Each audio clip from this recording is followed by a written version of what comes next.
أشهد أن لا إله إلا الله وحده لا شريك له وأشهد أن محمدا عبده ورسوله أما بعد فأعوذ بالله من الشيطان الرجيم بسم الله الرحمن الرحيم الحمد لله رب العالمين الرحمن الرحيم مالك يوم الدين إياك نعبد إياك نعبد وإياك نستعين اهدنا الصراط المستقيم صراط الذين أنعمت عليهم غير المغضوب عليهم ولا الضالين.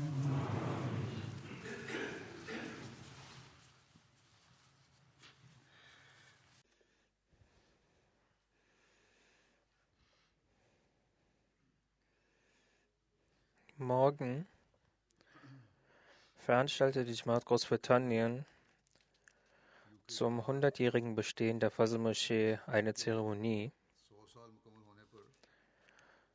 zu der auch externe Gäste, Nachbarn usw. eingeladen worden sind. Die Fazl-Moschee hat insofern eine historische Stellung, da sie die erste Moschee der Ahmadiyya-Gemeinde ist, die in einem vom Christentum dominierten Land gebaut wurde. Von hier aus startete dann in einer größeren Dimension die Verbreitung und Verkündung der wahren Lehre des Islams unter den Leuten. Heute unterstellen uns unsere Gegner, die Ahmadiyya-Gemeinde sei eine durch die Hand der Briten gesetzte Pflanze. Doch ist es nicht erstaunlich, dass durch eben diese sogenannte Pflanze der Briten den Leuten des Westens die Schwächen ihrer Religion in ihren Ländern aufgezeigt und die Schönheit des Islams vermittelt wird? Die Kritiker jedoch haben nicht die Möglichkeit bekommen, islamische Verkündungsarbeit auf diese Weise zu leisten.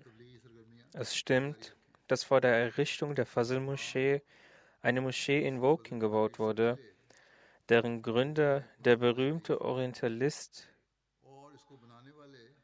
G.W. Leitner war. Er war ein Direktor des Oriental College in Lahore und kehrte nach seiner Pensionierung nach England zurück, wo er im Jahr 1889 in der Gegend von Woking eine Moschee erbauen ließ. Es ist auch ein bemerkenswerter Zufall, dass es das gleiche Jahr ist, in dem die Ahmadiyya-Muslimgemeinde etabliert wurde und der Gründer der Ahmadiyya-Gemeinde, der verheißene Messias, Hazrat Mirza Ghulam Ahmad a.s., die Ahmadiyya-Gemeinde ins Leben rief.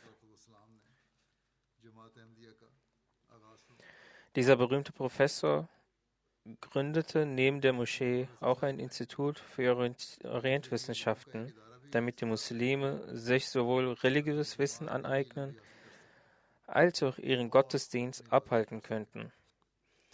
Eine stattliche Summe für den Bau dieser Moschee stellte die Fürstin von Bhopal, Begum Shah Jahan, bereit, und nach ihr wurde sie auch benannt. Wie dem auch sei, der Herr Professor starb im Jahre 1899 und die Moschee wurde in der Folge geschlossen, da es niemanden mehr gab, der sich um sie kümmerte. Später, in der Zeit des ersten Kalifen, kam schließlich Khawaja Kamaluddin Sahib hierher, der sich bemühte, sie wieder zu öffnen und auch Erfolg darin hatte. Er schrieb Hazrat Khalif dem ersten, dass nun eine Stiftung für diese Moschee gegründet wurde, während ihm ihre Aufsicht übertragen wurde. So fing darin von neuem der Gottesdienst an. Als er eröffnet wurde, begleitete auch Chaudhry Zafrullah Khan Sahib Herrn Khawaja Kamaluddin zur Moschee. Dort verrichtete Chaudhry Rasulullah Khan freiwillige Gebete und sprach viele Bittgebete. Einige Zeit später startete Hazrat Muslim Maud eine Initiative zur Entsendung von Missionaren, jedoch konnten nicht genügend Geldmittel zur Verfügung gestellt werden. Nichtsdestotrotz konnte man auch nach etwaigen Bemühungen bewerkstelligen, Chaudhry Fateh Muhammad Sial Sahib hierher zu schicken. Er arbeitete dann eine Zeit lang zusammen mit Khwaja Sahib. Später, nach dem Ableben des ersten Kalifen Anhu, leistete Khwaja Sahib dem zweiten Kalifen nicht den Treueeid, woraufhin Chaudhry Fateh Muhammad Sial Sahib ihn verließ und sich an einem anderen Ort niederließ. Wie dem auch sei, das war die Moschee in Woking. Doch die erste Moschee, die offiziell von einer muslimischen Gruppierung bzw. der Ahmadiyya-Muslim-Gemeinde errichtet wurde, ist die Fazl-Moschee. Ohne Zweifel gibt es heute in London, in England und anderen westlichen Ländern viele Moscheen von Muslimen. Aber die Auszeichnung der ersten Moschee in London ist der Fazl-Moschee vorbehalten. Außerdem verbreiten die anderen hiesigen Moscheen nicht jene schöne islamische Lehre in den westlichen Ländern, durch die die Botschaft von Liebe, Zuneigung, Versöhnung und Harmonie jeden Einzelnen erreicht. Während von den Moscheen der Ahmadiyya-Gemeinde diese Botschaft ausgeht. Außerdem ist es Allahs Huld, dass die Ahmadiyya-Gemeinde sich dadurch auszeichnet, ihre Moscheen durch die Spenden und finanziellen Opfer ihrer Mitglieder zu errichten und keine Gelder von außen entgegengenommen werden, während die restlichen Moscheen auf der Welt durch staatliche Unterstützung, worunter auch manche islamische Regierungen beteiligt sind, errichtet wurden bzw. finanziert werden.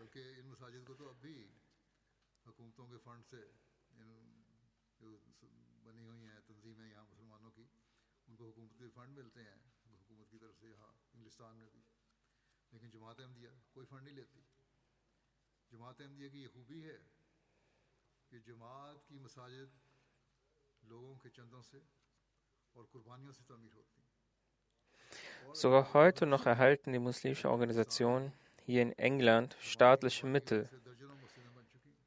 Die Ahmadiyya-Gemeinde bezieht jedoch nicht solche Mittel. Und durch Allahs Huld sind mittlerweile auch hier in England infolge der Opfer der Gemeinde Dutzende Moscheen erbaut worden. Darüber hinaus wurden auch generell in westlichen Ländern zahlreiche Moscheen errichtet. Heute möchte ich jedenfalls über die Fazl-Moschee sprechen. Die Wichtigkeit der Erwähnung dieser Moschee kann erst dann richtig ausgedrückt werden, beziehungsweise das Zelebrieren des 100-jährigen Jubiläums wird uns erst dann etwas bringen, wenn wir den Sinn und Zweck einer Moschee erfüllen, der darin besteht, die Moschee zu beleben, eine persönliche Veränderung in sich herbeizuführen, die Beziehung zu Allah zu stärken und seine Nachkommen mit der Moschee zu verbinden. Diese Rechte der Moschee müssen erfüllt werden. Jeder Ahmadi sollte also verinnerlichen, dass man sich nicht bloß durch das Abhalten einer Zeremonie oder das Aufhängen von Lichterketten erfreuen sollte, sondern dass man die Verpflichtung gegenüber der Moschee erfüllt, sich mit ihrer Geschichte beschäftigt, darüber nachsinnt und dann in Anbetracht dessen den eigenen Zustand reflektiert. In diesem Sinne ist der erste Punkt, den ich ansprechen möchte, dass der verheißene Messias a.s. sehr viel über die Verbreitung des Islam im Westen gesprochen hat. Dieser Punkt bildet letztendlich das Fundament unserer Tabligh-Aktivitäten. An einer Stelle schreibt der verheißene Messias a.s. bezüglich der Verbreitung des Islam im Westen mit Verweis auf eine Vision. Das trifft auch auf den Aufgang der Sonne im Westen zu. In jedem Fall bejahen wir den Glauben daran, was sich jedoch meiner Wenigkeit in einer spirituellen Vision offenbart hat, ist das folgende. Der Aufgang der Sonne im Westen bedeutet, dass die westlichen Länder, die sich seit jeher in der Finsternis des Unglauben und der Abweichung von der Wahrheit befinden, mit der Sonne der Wahrheit erleuchtet werden und am Islam teilhaben werden. Dies hat er mit einer klaren Ansage geäußert, und deshalb sollten wir uns zuversichtlich sein, dass der Islam sich inshallah auch hier in den westlichen Ländern verbreiten wird. Dann gibt es eine weitere Prophezeiung von ihm. Er al-Islam sagt, ja, ich sah in einer Vision, dass ich auf einem Podium in der Londoner Innenstadt stehe und in der englischen Sprache die Wahrheit des Islams in einer äußerst überzeugenden Argumenten gespickte Rede verlautbare.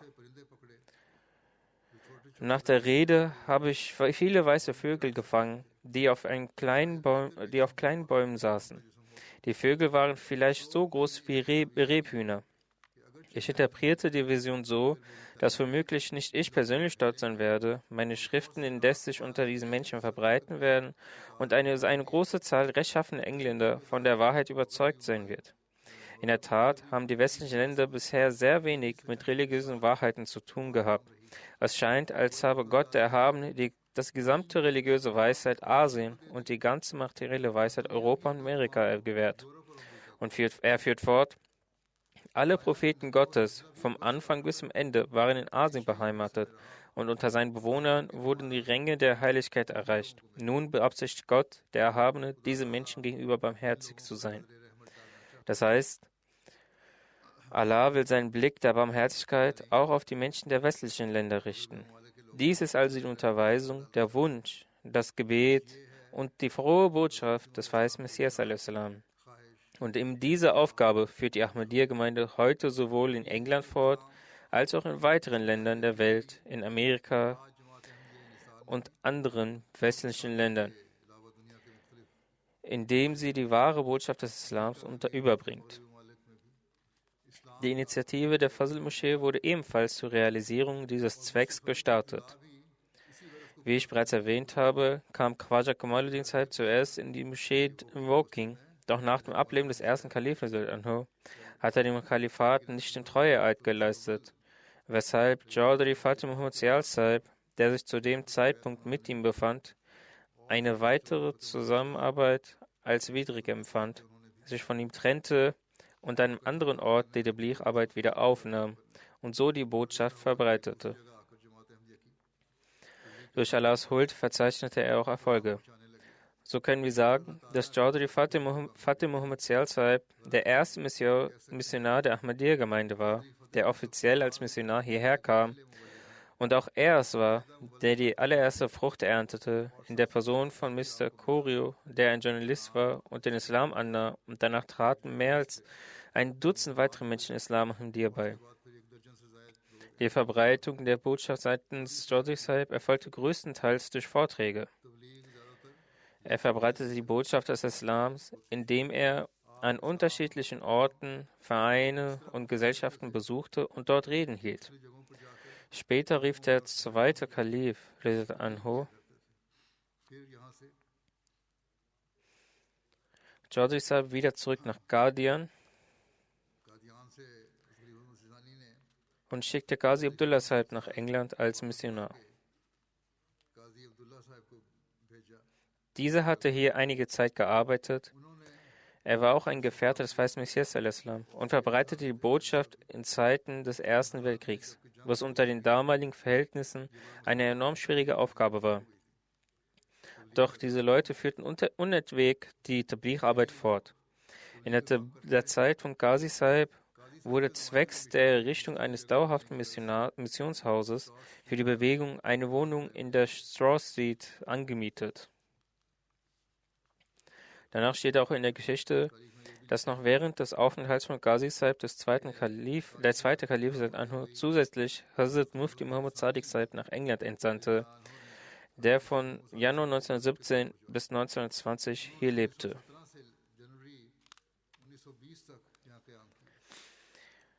Im Jahr 1919 wurden erneut Chaudhry Fateh Muhammad Sial Sahib und Maulvi Abdurrahim Nayyar hierher entsandt. Und beide leisteten selbstlosen Einsatz und verkündeten die Botschaft des Islam Ahmadiyyat.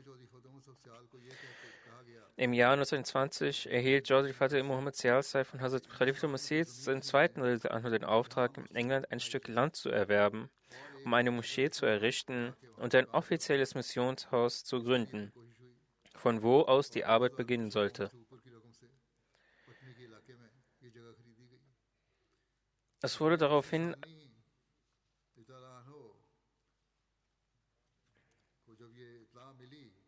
Es wurde daraufhin eine Anstrengung unternommen und mit einer Summe von über 2200 Pfund wurde im Stadtteil Putney ein Grundstück erworben. Als Hazrat Masih II. Anhu von diesem Erwerb erfuhr, befand er sich in Dalhousie. Er organisierte dort eine große Veranstaltung und gab der Moschee den Namen Masjid Fazl, Fazl Moschee. Danach wurde eine Spendenkampagne gestartet, um so viel Geld wie möglich für den Bau der Moschee zu sammeln. Das Grundstück kaufte Chaudhry Fateh Muhammad Sialsai von einem Juden, wie bekannt ist. Heute steht dort ein neuer Bau, aber damals stand dort ein Haus auf ungefähr einem Acker, entspricht 4047 Quadratmeter Land. Die Geschichte zeigt weiter, wie der Bau dieser Moschee fortschritt. Im Jahr 1924, während der Wembley-Ausstellung, kamen einige ehrenwerte Persönlichkeiten auf die Idee, neben der globalen Ausstellung auch eine Ausstellung über die verschiedenen Religionen der Welt zu organisieren. Das Christentum sollte außen vor gelassen werden, da die westlichen Menschen mit dessen Entwicklung bereits vertraut waren. Stattdessen sollte Informationen über andere Religionen gesammelt und deren Vertreter nach London eingeladen werden, um dort Vorträge zu halten. Maulvi Abdurrahim Nair, der damals Missionar vor Ort war, wurde als Vertreter der Ahmadiyya-Gemeinde eingeladen, einen Vortrag zu erhalten. Maulvi Nair Sahib schickte darauf eine Nachricht nach Guardian. Hazrat Khalifah Masih II. Stimmte zu und entschied, einen Vertreter von Guardian zu entsenden, der über die Vorzüge des Islams sprechen sollte. Er begann, selbst eine umfangreiche Abhandlung zu verfassen, in der die Vorzüge des Islams und die wahren Lehren des Islams dargelegt wurden. Dieses Werk wurde später unter dem Titel Ahmadiyyat oder der wahre Islams veröffentlicht. Daraufhin wurde ein Beratungsgremium Shura der Gemeinde einberufen, bei dem Hazrat Mirza Bashir Ahmed und Hazrat Abdurrahim Dard vorgeschlagen, dass Hazrat Khalifah Masih II. Persönlich nach England mit einem Geleit reisen sollte, anstatt einen Vertreter zu entsenden. Es kam zum Beschluss, dass seine Heiligkeit persönlich nach England reisen würde, über Damaskus und Ägypten nach Europa, begleitet von einigen Gefährten, darunter Chaudhry Zafrullah Khan Sahib und Mirza Sharif Ahmad Sahib.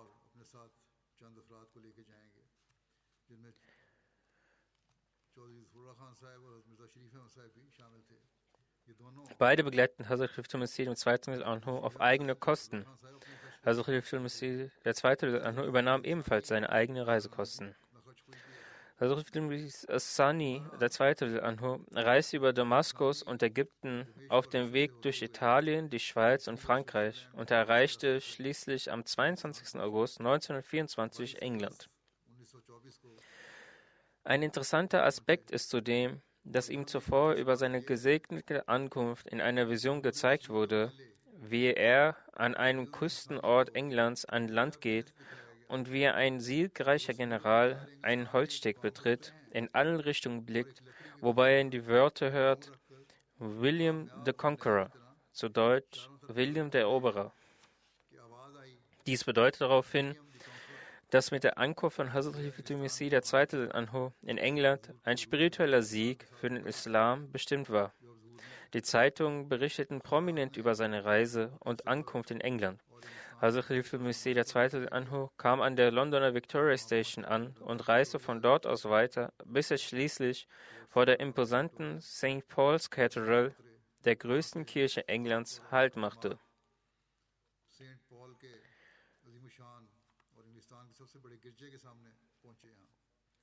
Dort betete er zu Gott, dem Allmächtigen, für den Sieg des Islam und der Einheit Gottes, bevor er mit seinem Gefolge in die Stadt einzog. Für seine Unterkunft war bereits eine gute, geräumige Mietwohnung organisiert worden. Vorab wurde ein großes Haus gemietet.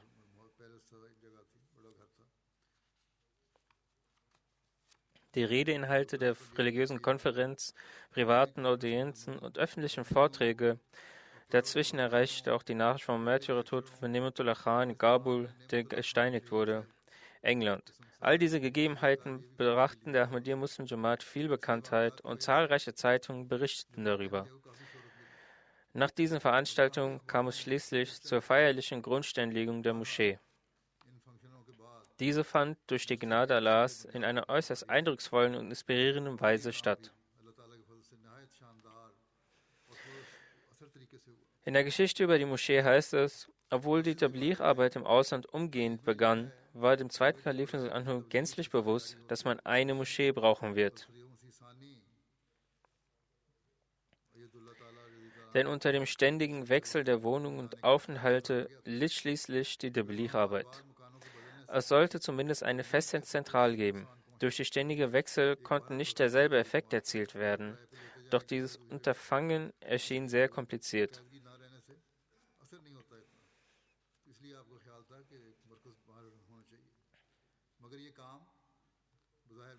Bis ins Jahr 1919 wurde auch keinerlei Schritte hierfür unternommen. Die Geldknappheit und das Finden eines geeigneten Grundstückes in einer guten, vornehmen Umgebung, wo es zudem auch rechtlich keine Einschränkungen gibt, war nicht einfach.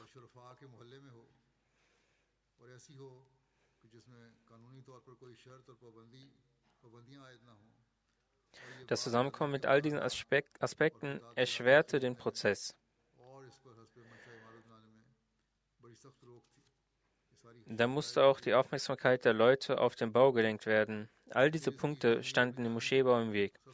Doch Allah leitete selbst auf die bestmöglichen Weise alles in die Wege.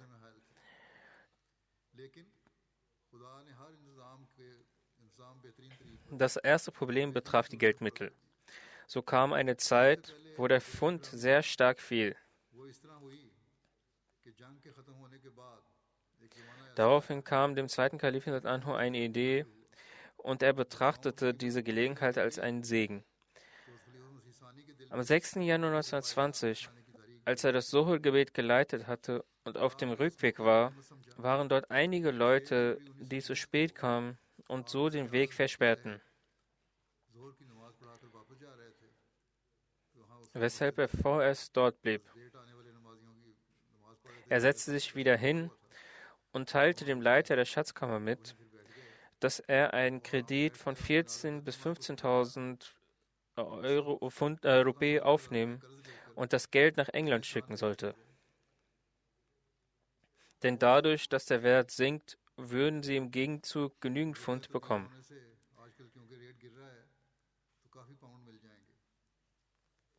Als er nach Hause kam und seine Anweisung finalisierte,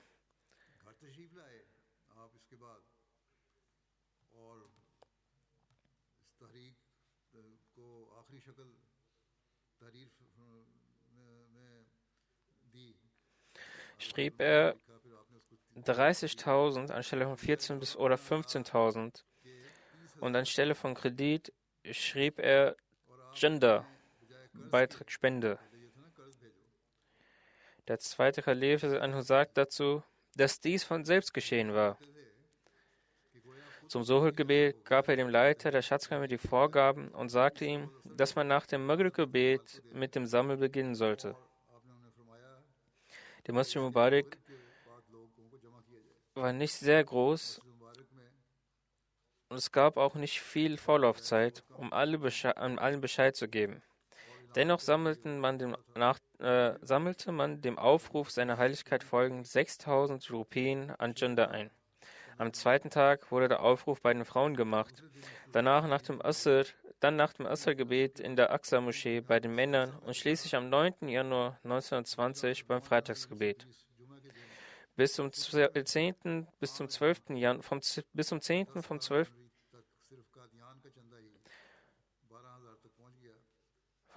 zum 12. Januar war das Janda bereits bei 12.000 angelangt.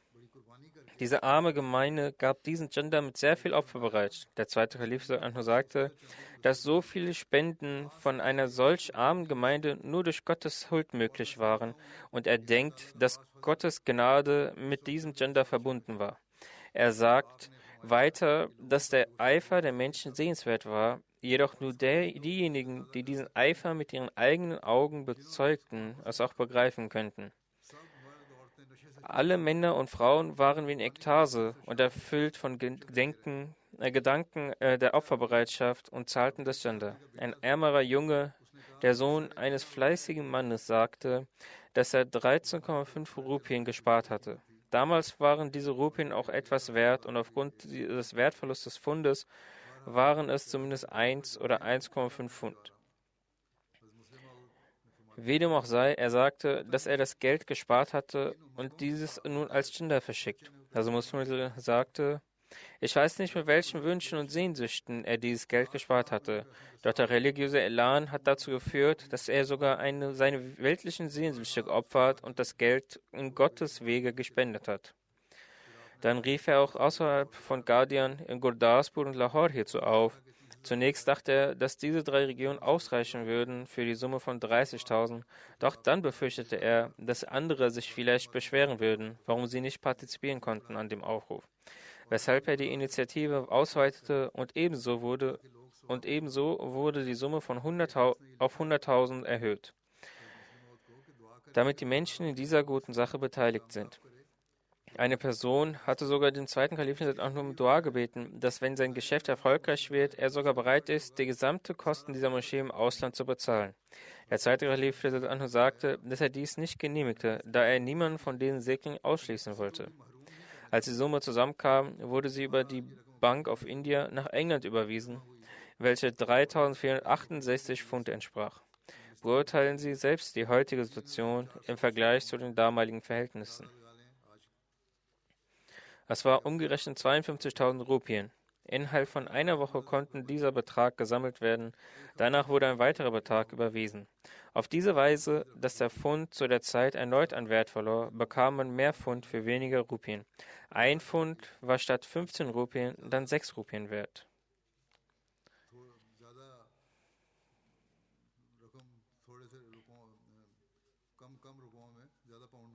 Wie dem auch sei, der Bau und die Grundsteinlegung dieser Moschee begann mit der Ankunft des zweiten Kalifen. Am 19.10.1924, einem Sonntag, wurde der Grundstein gelegt. In den Aufzeichnungen steht, dass zu der Zeit am 18. Oktober 1924 die Zeitung schrieb, dass die Wettervorhersage für den 19. Oktober positiv sei und es sonnig sein werde.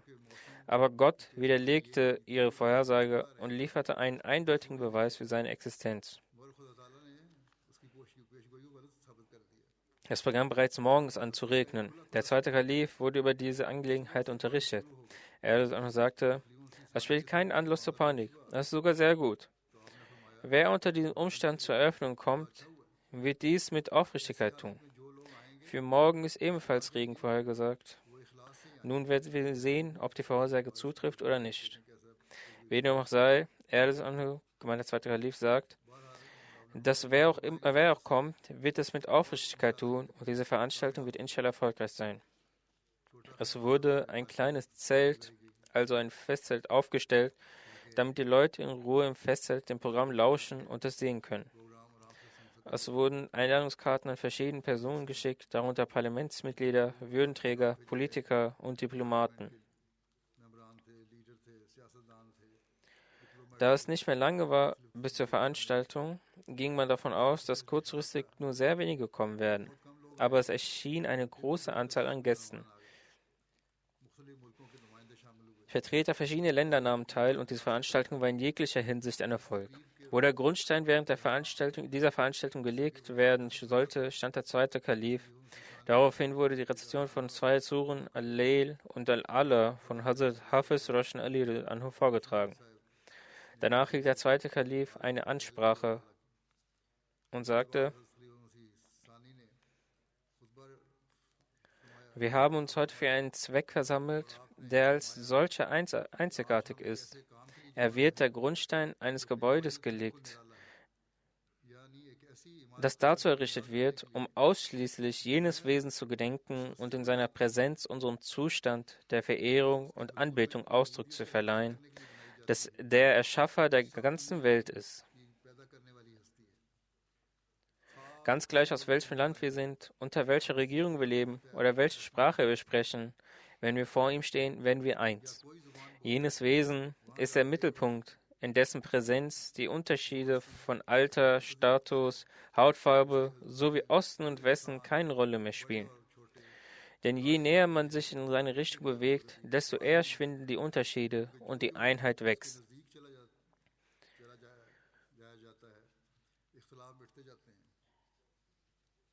Somit ist das Haus, zu dessen Grundsteinlegung wir heute zusammengekommen sind, ein Zeichen der Einheit und Einigkeit.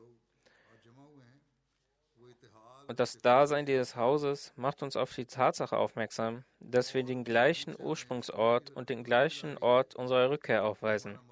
Daher sollten wir aufgrund unserer Unterschiede nicht miteinander streiten und Unfrieden stiften.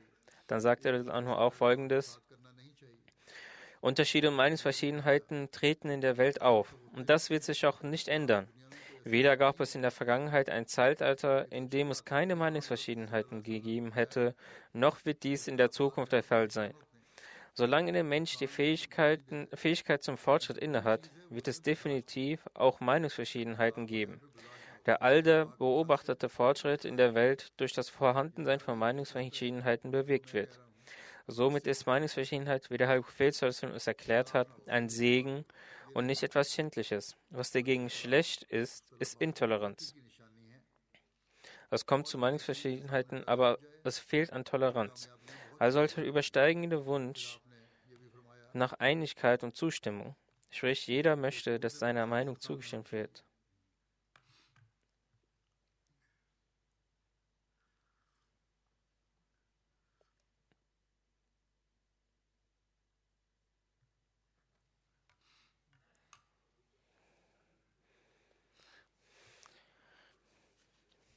Es soll keinen Widerspruch geben, nur Zustimmung. So sollte es nicht sein. Vielmehr sind Meinungsverschiedenheiten auch ein Faktor für Fortschritt, und wenn dies in einem Mensch entsteht, sind Erfolge sehr nah.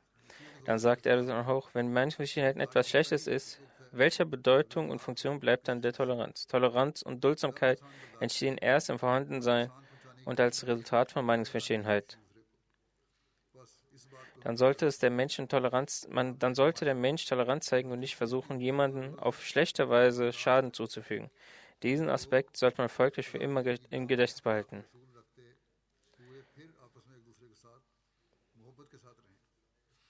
Er sagte, was die Welt folglich braucht, ist Toleranz, was bedeutet, dass die Menschen trotz unterschiedlicher Anschauungen und Grundsätze zusammen in Liebe leben. Zweifellos hat jeder Mensch das Recht dazu, andere zu der Sache aufzurufen, die er für sie als vorteilhaft erachtet.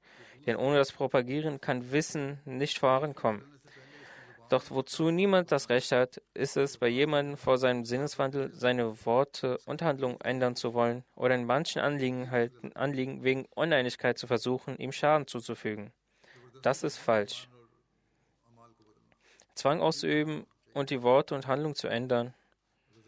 Man sollte ihr Herz wandeln. Wenn man Zwang ausübt, ist das falsch. Weiter sagt er, eine Moschee wird gebaut, um einen solchen Geist zu schaffen, und der Islam nennt die Moschee arabisch das Haus Gottes. Das heißt, ein Haus, in dem ein Mensch nicht das Recht hat, jemanden wegen gegenseitiger Uneinigkeit auszustoßen oder ihm Schaden zuzufügen.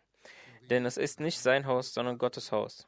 Doch pakistanische Geistliche denken heutzutage, dass es ihnen zusteht zu sagen, was sie wollen, und sie haben auch den Moscheebesuch der Ahmadis eingeschränkt. Jedenfalls sagt der zweite Kalif, es ist nicht sein Haus, sondern Gottes Haus, der ebenso der Gott seines Feindes ist, wie er sein Gott ist. Im Heiligen Koran sagt Allah der Allmächtige, das heißt, und wer ist ungerechter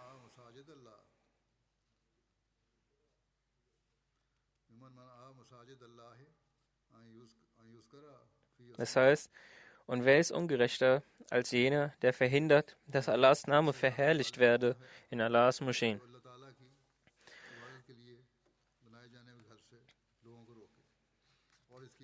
Dies Unrecht begeht heute der pakistanische Geistliche im Namen des Islams. Jedenfalls sagt er, die Geschichte zeigt, dass einst der Heilige Prophet als eine christliche Delegation aus dem Jemen besucht wurde. Sie sprachen noch mit ihm, als Zeit für das Gebet wurde. Sie baten den Heiligen Prophet um Erlaubnis, draußen zu beten. Der Heilige Prophet sagte,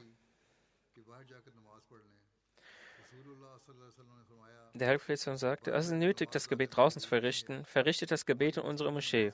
Das Gebot des Heiligen Koran sowie die Praxis des Heiligen Propheten beweist, dass die Türen der islamischen Moscheen für jeden Menschen offen stehen, der den allmächtigen Gott anbeten möchte. Und islamische Moscheen sind ein zentraler Punkt, der Menschen verschiedener Religionen vereint. Weiter sagt er, mit diesem Geist und diesen Gefühlen, die genannt wurden, haben wir, die Ahmadiyya Muslim Jamaat, die Errichtung dieser Moschee vorgesehen. Und mit diesem weihe ich sie ein. Und bevor ich heute ihren Grundstein lege, möchte ich die Tatsache verkünden, dass eine Moschee allein für die Anbetung des allmächtigen Gottes errichtet wird, sodass in dieser Welt die Liebe zum allmächtigen Gott gefestigt wird und die Menschen auf die Religion, ohne die es keinen wahren Frieden und Fortschritt gibt, aufmerksam werden. Und wir werden keinen Menschen, der den allmächtigen Gott anbeten möchte, aufhalten, hierin zu beten. Vorausgesetzt, dass er sich an die Regeln hält, die ihre Zuständigen für ihre Verwaltung festlegen, und vorausgesetzt, dass sie nicht in die Anbetung derjenigen eingreifen, die für die Befriedigung ihrer religiösen Bedürfnisse diese Moschee errichteten. Und ich bin davon überzeugt, dass dies der Geist der Toleranz ist, der durch die Errichtung dieser Moschee geschaffen wird, durch den schließlich Unheil und Unordnung in der Welt beseitigt werden und die Festigung des Friedens und der Sicherheit begünstigt werden. Und die Tage stehen nahe bevor, in denen Menschen Krieg und Kampf aufgeben und in Liebe und Zuneigung zusammenleben werden. Und die ganze Welt wird spüren, dass wenn der Schöpfer des Menschengeschlechts ein einziger ist, sie liebevoller als Brüder und Schwestern miteinander zusammenleben sollten. Und anstatt eines Hindernis im Fortschritt der anderen darzustellen, sich gegenseitig im Fortschritt unterstützen sollten. Denn so wie es einem Vater missfällt, wenn seine Kinder sich gegenseitig streiten, missfällt es auch dem allmächtigen Gott, dass seine Schöpfung im gegenseitigen Krieg und Kampf verwickelt ist. Weiter sagt er, da aus der Distanzierung von einzigen allmächtigen Gott Kriege und Konflikte resultieren, sandte Allah, der Allmächtige, den verheißenen Messias a.s., den Gründer der Ahmadiyya Jamaat, für genau diesen Zweck. Kriege entstehen wegen der Ferne zu Allah, dem Allmächtigen. Und um alle zu vereinen, sandte Allah, der Allmächtige, in diesem Zeitalter den verheißenen Messias a.s., sodass er die Menschen auf den allmächtigen Gott aufmerksam machte und gegenseitige Konflikte auflöst und Einheit und Liebe etabliert. Durch die Gnade Allahs wird die Ahmadiyya Muslim Gemeinde all die rassistischen und politischen Kriege weiterhin versuchen, aktiv zu beseitigen. Wir hoffen, dass die frommen Menschen der unterschiedlichen Religionen jedes Landes uns dabei unterstützen werden, Frieden zu schaffen.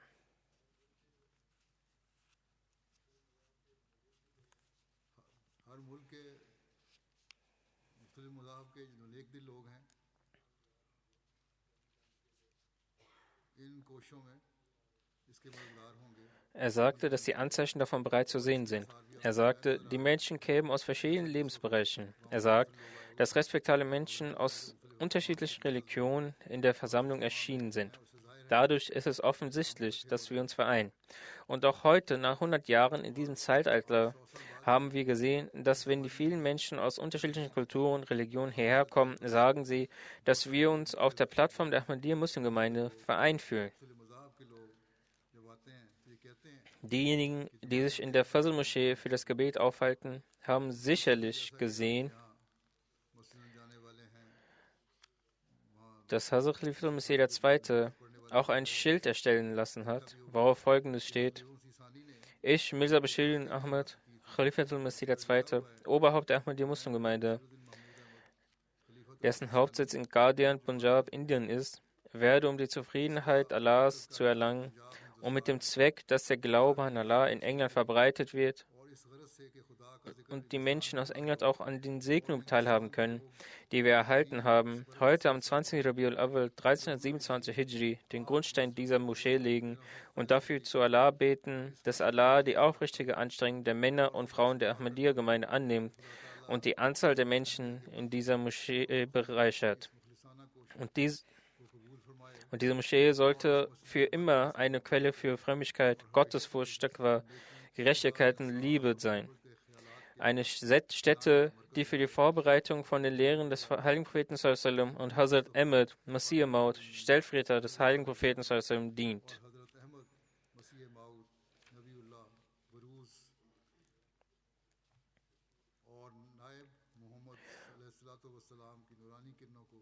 O mein Herr, lass es so kommen. 19. Oktober 1924. Das ist die Geschichte der Gemeinde. Er liest diese vor. Durch die Gnade Allahs wurde mit diesem Gebeten der Grundstein für diese Moschee Fazl gelegt. Viele Zeitungen haben diese veröffentlicht und haben Zitate aus der Ansprache in ihren Zeitungen veröffentlicht und die Arbeit der Gemeinde gelobt. Die wenigen Dinge, die ich genannt habe, sind nur eine kurze Zusammenfassung seiner Ansprache. Sie ist sehr ausführlich. Jene, die wollen, können diese nachlesen. Der Bau der Moschee begann und nach 2 Jahren 1926 wurde diese eröffnet. Zu der Eröffnung sollte Shah Faisal kommen. Er war zu der Zeit der Prinz. Sein Vater hat ihm gesagt, dass er gehen soll, und er hatte auch die Erlaubnis bekommen zu kommen, aber aufgrund des Verhaltens der Muslime hielt der König ihn auf. So eröffnete Sheikh Abdul Qadir die Moschee. Er sagte in klaren Worten: Ich bin kein Ahmadi, aber trotz dessen wollen wir dem Islam dienen. Deswegen müssen wir unsere Differenzen zur Seite legen und einander helfen. Das ist ein Mut und seine Offenheit, dass er dies aussprach. Möge Allah Ta'ala ihn dafür segnen. Das war die Kurzfassung des geschichtlichen Hintergrunds von der Fazl-Moschee, und das war auch der Grund für die Gründung dieser Moschee, dass die Lehren des Islam im Westen verbreitet werden. Die Errichtung dieser Moschee, dass die Lehren des Islam im Westen verbreitet werden. Dies war eine kurze Zusammenfassung der Geschichte der Entstehung der Fazl-Moschee, und der Grund für ihren Bau war, dass der Islam im Westen bekannt gemacht werden sollte. Heute, wie bereits erwähnt, feiern wir das 100-jährige Bestehen dieser Moschee. Sowie Aussagen des Dies hat keine weltlichen Hintergrund, sondern gemäß der Überlieferung von Hazrat Muslim und den Schriften sowie Aussagen des weißen Messias ist dies ein Ort, an dem sich die Menschen zur Anbetung Gottes versammeln sollen. Sie sollen den einen Gott anbeten, sich spirituell verbessern und einen hohen moralischen Charakter entwickeln und einen hervorragenden Charakter zeigen. In der die Menschen Gott vergessen, in dieser Zeit ist die Wichtigkeit der Moschee sehr gestiegen. Gemäß den Lehren Gottes ist der Sinn der Erschaffung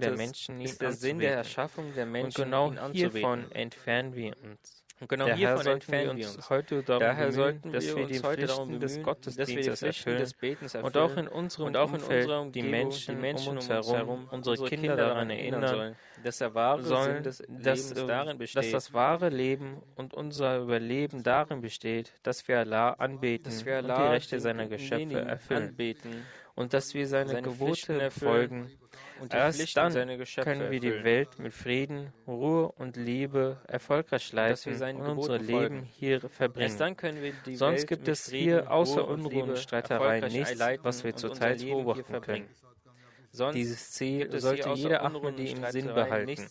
Der heilige Prophet sagte, man solle für andere das wünschen, was man auch für sich selbst wünscht. Im Lichte dieser Lehre ist jeder Ahmadi verpflichtet, sich zu bemühen, die Botschaft des Islams, dass man mit Liebe, Friede und Harmonie zusammenleben soll, der Welt zu vermitteln, sie damit vertraut zu machen und diese Botschaft zu verbreiten, da dies das Überleben der Existenz der Menschheit garantiert.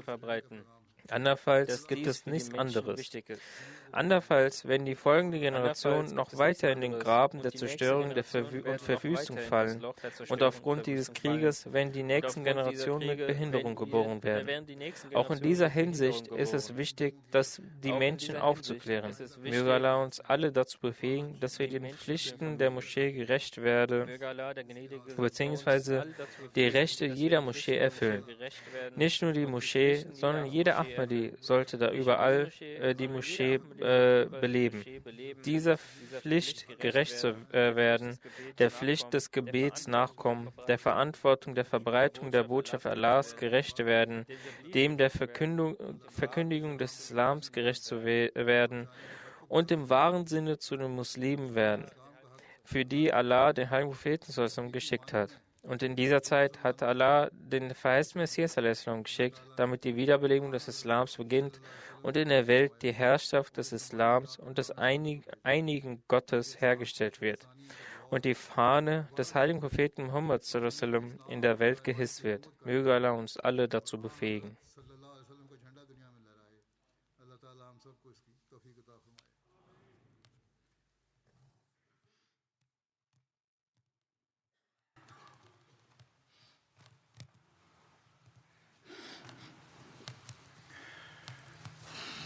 الحمد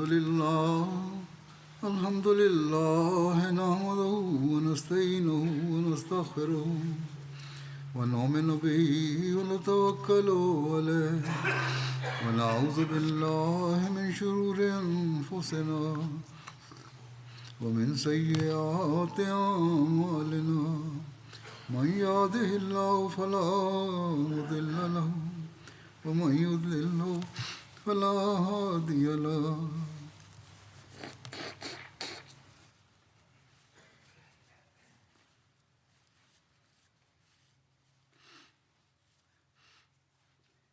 ونشهد أن لا إله إلا الله ونشهد أن محمدا عبده ورسوله. عباد الله رحمكم الله إن الله يأمر بالعدل والإحسان وإيتاء ذي القربى وينهى عن الفحشاء والمنكر والبغي يعظكم لعلكم تذكرون. اذكروا الله يذكركم وادعوه يستجب لكم ولذكر الله أكبر.